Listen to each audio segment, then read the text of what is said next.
당신은 친절한 사람입니다. 누군가 부탁하면 거절하지 못합니다. 밤늦게 걸려온 전화에도 응답합니다. 괜찮아. 내가 할게라는 말을 입에 달고 삽니다. 그런데 이상합니다. 친절을 베풀수록 마음이 텅 비는 느낌입니다. 상대방은 고마워하는데 당신은 화가 납니다. 왜 나만 이렇게 살아야 하지? 라는 생각이 머릿속을 맴돕니다. 어느 날 당신은 깨닫습니다. 친구 어는 늘 바쁘다고 합니다. 그런데 사람들은 어를 더 좋아합니다. 어가 가끔 베푸는 친절은 특별한 선물이 됩니다. 당신의 친절은 당연한 의무가 되어버렸습니다. 회사 동료 B는 선을 긋는 사람입니다. 미안, 그건 내 업무가 아니야 라고 말합니다. 그런데 B는 여유롭습니다. 퇴근 후 취미 생활을 즐기고 주말엔 재충전합니다. 당신은 묻습니다. 나는 왜 친절한데 불행한가? 왜 나만 손해보는 것 같은가? 착하게 사는 게 잘못된 건가? 이 질문의 답은 간단합니다. 당신의 친절은 친절이 아닙니다. 그것은 두려움입니다. 거절당할까봐, 미움받을까봐, 외로울까봐 하는 행동입니다. 진짜 친절한 사람은 여유가 있습니다. 왜냐하면 그들은 기준이 있기 때문입니다. 자신을 존중하는 방법을 알기 때문입니다. 오늘 우리는 그 비밀을 파헤쳐 볼 것입니다. 당신이 알아야 할 불편한 진실이 있습니다. 착하게 구는 사람 대부분은 실제로 착하지 않습니다. 심리학자들은 이를 착한 사람 증후군구드 퍼선 신드롬이라 부릅니다. 겉으로는 이타적으로 보이지만 내면에는 계산이 있습니다. 첫 번째 착각, 보상 심리입니다. 내가 이렇게 해주면 나중에 나도 도움받을 거야. 이렇게 친절하면 사람들이 나를 좋아할 거야. 희생하면 언젠가 인정받을 거야. 이것은 무의식적 거래입니다. 친절이라는 투자로 사랑이라는 수익을 기대합니다. 문제는 상대방이 당신의 계약서에 서명하지 않았다는 점입니다. 그들은 당신의 친절을 그저 친절로 받았을 뿐입니다. 보답할 의무를 느끼지 않습니다. 당신이 일방적으로 기대치를 설정했고 일방적으로 배신감을 느낍니다. 두 번째 착각, 집착입니다. 착한 사람들은 관계에 집착합니다. 이 사람이 나를 떠나면 어떡하지? 내가 도와주지 않으면 관계가 끊어질 거야. 심리학자 해리엇 브레이커 해리엇 BRA이커는 말합니다. 착한 사람, 증후군을 가진 사람은 노라고. 말할 때마다 관계가 끝날 것이라는 비합리적 두려움을 갖고 있다. 이것은 자존감 결핍입니다. 있는 그대로의 나로는 사랑받을 수 없다고 믿습니다. 뭔가를 해줘야만, 유용해야만 가치가 있다고 생각합니다. 세 번째 착각, 왜곡된 정의감입니다. 세상은 공평해야 해. 내가 착하게 살면 좋은 일이 생겨야 해. 나쁜 사람은 벌 받아야 해. 이런 생각을 가진 사람은 쉽게 분노합니다. 왜냐하면 세상은 공평하지 않으니까요. 당신보다 덜 친절한 사람이 승진합니다. 당신보다 이기적인 사람이 행복해 보입니다. 당신의 희생은 인정받지 못합니다. 그래서 당신은 피해자가 됩니다. 나는 이렇게 착한데 왜 세상은 나한테 못되게 구는 거야? 심리학자 멜러니 그린버그는 이를 순교자 콤플렉스 마터 컴플렉스라 명명합니다.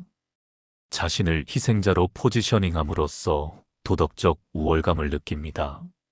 나는 선하고 세상은 악하다는 이분법적 사고에 빠집니다.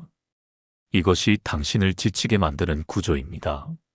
친절, 기대, 실망, 분노, 억울함, 더 착하게 행동, 반복.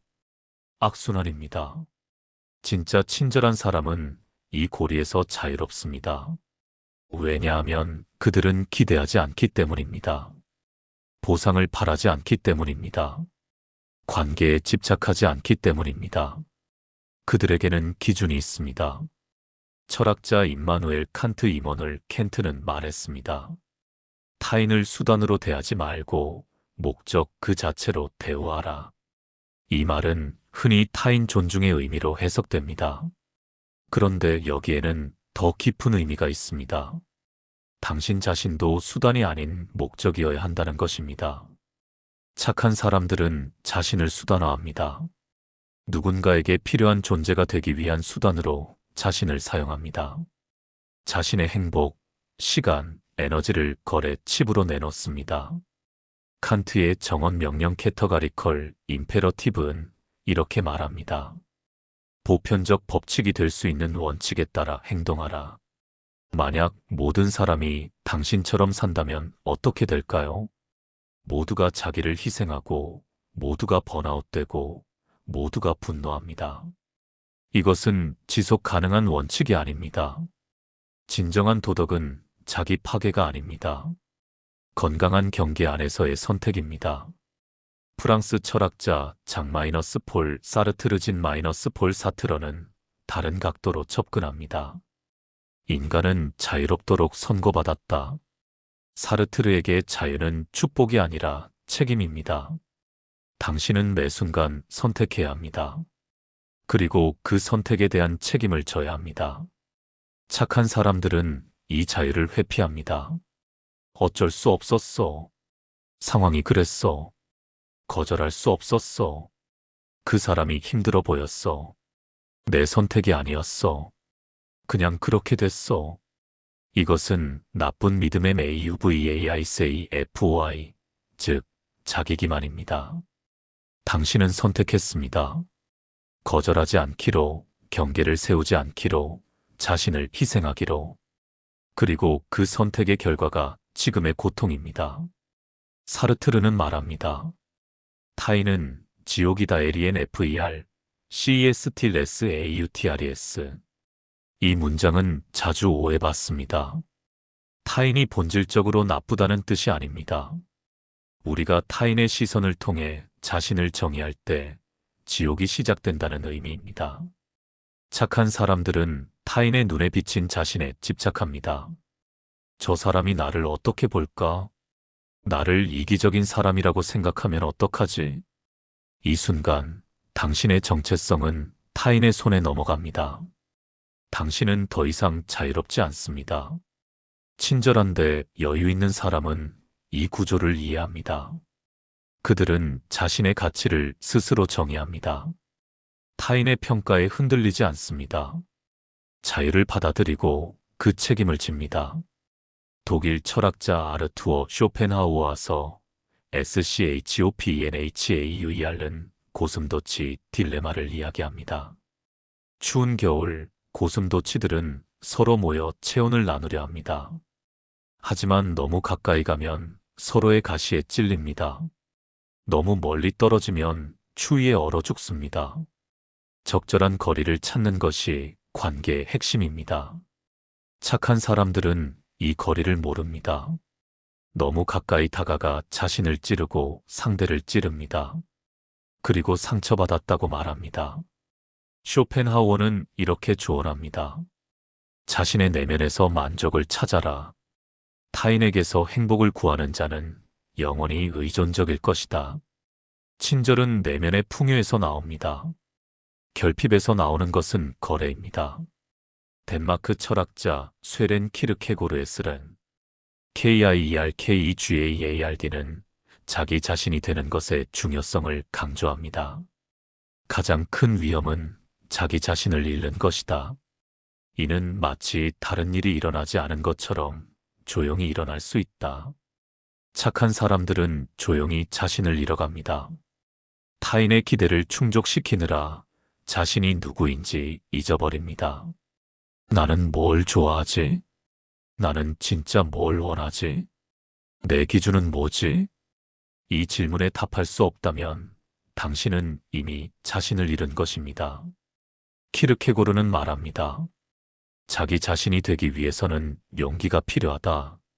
세상이 원하는 모습이 아닌 진정한 나 자신이 되는 용기. 친절한데 여유 있는 사람은 이 용기를 가진 사람입니다. 그들은 자신의 한계를 압니다. 자신의 가치를 압니다. 자신의 기준을 압니다. 그래서 선택적으로 친절합니다. 의무가 아니라 선물로서 친절을 베풉니다. 이것이 진짜 존중입니다. 자신을 존중하고 타인을 존중하는 방식입니다. 이제 구체적인 방법론을 이야기할 때입니다. 어떻게 하면 친절하면서도 여유로울 수 있을까요? 첫 번째, 당신의 비가역 기준을 세우세요. 기준이 없으면 모든 것이 협상 대상이 됩니다. 이번엔 특별히 단 한 번만 마지막으로라는 말이 반복됩니다. 비가역 기준이란 절대 깨지지 않는 선입니다. 예를 들어봅시다. 금요일 저녁 9시 이후에는 업무 전화를 받지 않는다. 나의 주말은 가족과 보낸다. 내 전문 분야가 아닌 일은 거절한다. 잠자는 시간을 희생하지 않는다. 이 기준을 정했다면 예외를 두지 마세요. 예외는 기준을 무너뜨립니다. 처음에는 죄책감이 들 것입니다. 너무 이기적인 거 아냐? 아닙니다. 기준이 있는 사람은 예측 가능합니다. 예측 가능한 사람과 일하는 것이 더 편합니다. 오히려 존중받습니다. 기준이 없는 사람은 불쌍하게 보입니다. 저 사람은 또 뭔가 해줄 거야 라는 식으로 이용당합니다. 두 번째, 왜를 설명하지 마세요. 거절할 때 길게 설명하는 것은 약점입니다. 아, 그게 사실은 저도 이번 주에 일정이 너무 많아서요. 그리고 사실 개인적으로도 좀 약속이 있어서 평소 같으면 도와드렸을 텐데. 이런 설명은 협상의 여지를 줍니다. 상대방은 당신의 변명을 하나씩 깨뜨릴 것입니다. 딱 30분만요. 다른 날은 어때요? 정말 급한데 다른 사람은 안 되고. 대신 이렇게 말하세요. 미안하지만 안 될 것 같아요. 이번엔 어려울 것 같습니다. 그건 제가 할 수 없는 일이에요. 짧고 명확하게. 이유를 대지 마세요. 아니요는 완전한 문장입니다. 물론 친한 관계라면 한 줄 정도 이유를 더할 수 있습니다. 하지만 그것도 사실일 필요는 없습니다. 개인적인 사정이 있어서라는 말로 충분합니다. 당신의 사생활은 공개할 의무가 없습니다. 세 번째, 타이밍을 관리하세요. 즉답하지 마세요. 누군가 부탁할 때 반사적으로 응, 할게라고 대답하지 마세요. 시간을 두세요. 생각해보고 연락드릴게요. 일정 확인하고 말씀드리겠습니다. 이 짧은 시간이 당신을 구합니다. 즉각적으로 반응할 때는 감정이 앞섭니다. 거절하면 미움받을 것 같은 두려움이 작동합니다. 하지만 10분, 1시간, 하루만 지나도 이성이 돌아옵니다. 이건 내가 왜 해야 하지? 내 시간이 더 소중한데? 타이밍을 관리하는 것은 감정을 관리하는 것입니다. 또한 상대방도 시간이 지나면 다른 해결책을 찾을 수 있습니다. 급하다고 말한 일이 생각보다 급하지 않았던 경우가 많습니다. 네 번째, 거래를 명확히 하세요. 친절을 베풀 때 조건을 다세요. 이번에는 도와줄게. 하지만 다음 주까지만 가능해. 30분까지만 시간 낼 수 있어. 이 정도까지는 할 수 있지만 그 이상은 전문가에게 맡기는 게 좋겠어. 경계를 명확히 하는 것은 무례가 아닙니다. 오히려 정직입니다. 모호함은 기대를 만듭니다. 기대는 실망을 만듭니다. 명확한 사람은 신뢰받습니다. 이 사람은 할 수 있는 것과 없는 것을 정확히 아는구나. 또한 당신이 베푼 친절이 진짜 가치를 갖게 됩니다. 한계 안에서 준 것이기에 더욱 소중합니다. 다섯 번째, 감정적 책임을 돌려주세요. 상대방의 감정은 상대방 책임입니다. 당신이 거절했을 때 상대방이 실망한다면 그것은 상대방의 몫입니다. 당신이 관리할 대상이 아닙니다. 내가 거절하면 저 사람 기분 나빠할 텐데. 이 생각을 버리세요. 성숙한 어른은 거절을 받아들일 줄 압니다. 거절을 못 받아들이는 사람은 당신 문제가 아니라 그 사람 문제입니다. 당신은 타인의 감정 보호자가 아닙니다. 각자는 자신의 감정에 책임을 져야 합니다. 만약 누군가 당신의 거절에 과도하게 반응한다면, 화를 내거나 관계를 끊겠다고 협박한다면, 그것은 오히려 좋은 신호입니다. 그 관계가 건강하지 않았다는 증거입니다. 진짜 친구는 당신의 아니오를 존중합니다. 진짜 사랑하는 사람은 당신의 한계를 이해합니다. 거절 한 번에 떠나는 사람은 애초에 당신을 원했던 게 아니라 당신이 해주는 것을 원했던 것입니다. 6번째, 자기 충전을 우선순위로 두세요. 당신은 고갈된 우물에서 물을 퍼줄 수 없습니다. 진정한 친절은 넘치는 것에서 나옵니다. 당신이 먼저 채워져야 합니다. 매일 자신을 위한 시간을 확보하세요. 운동, 독서, 명상, 취미 활동, 아무것도 하지 않기. 무엇이든 당신을 회복시키는 것이어야 합니다. 이것은 이기심이 아닙니다. 책임감입니다. 항공기 안전 수칙을 떠올려 보세요. 산소 마스크를 먼저 착용한 후 타인을 도우세요. 당신이 쓰러지면 아무도 도울 수 없습니다. 자기 충전을 최우선으로 두는 사람은 더 좋은 사람이 됩니다. 여유가 생기고 너그러워지고 진심으로 베풀 수 있게 됩니다. 반대로 고갈된 사람은 억지로 웃으며 분노를 쌓습니다. 겉으로는 친절하지만 속으로는 계산합니다. 어느 쪽이 되고 싶으세요? 이 6가지 원칙은 하루아침에 완성되지 않습니다. 연습이 필요합니다. 작은 것부터 시작하세요. 오늘 하루만이라도 내 시간을 지켜보자. 이번 한 번만이라도 설명 없이 거절해보자. 작은 승리가 쌓이면 습관이 됩니다. 습관이 쌓이면 정체성이 됩니다. 당신은 친절하지만 여유 있는 사람이 될 것입니다. 창밖을 보세요. 나무는 모든 새를 받아주지 않습니다. 바다는 모든 배를 품지 않습니다. 하늘은 모든 구름을 머무르게 하지 않습니다. 자연은 경계를 알고 있습니다. 그래서 아름답습니다. 당신도 마찬가지입니다. 당신은 모든 사람을 만족시킬 수 없습니다. 모든 문제를 해결할 수 없습니다. 모든 관계를 유지할 수 없습니다. 그리고 그래도 괜찮습니다. 친절은 무한한 자원이 아닙니다. 선택적이어야 가치가 있습니다. 한계가 있어야 진심이 됩니다. 당신의 아니오는 누군가에게 상처가 아닙니다. 오히려 당신의 예스를 더 의미 있게 만듭니다. 이제 내려놓으세요. 착한 사람이어야 한다는 강박을, 모두에게 사랑받아야 한다는 환상을, 희생해야 가치 있다는 거짓을. 당신은 이미 충분합니다. 무언가를 해주지 않아도 사랑받을 자격이 있습니다. 있는 그대로 존중받을 권리가 있습니다. 친절한데 여유 있는 사람의 비밀은 간단합니다. 그들은 자신을 사랑할 줄 압니다. 자신을 존중할 줄 압니다. 자신의 한계를 받아들일 줄 압니다. 그래서 타인에게도 진심으로 친절할 수 있습니다. 조건 없이, 기대 없이, 거래 없이. 그것이 진짜 자유입니다.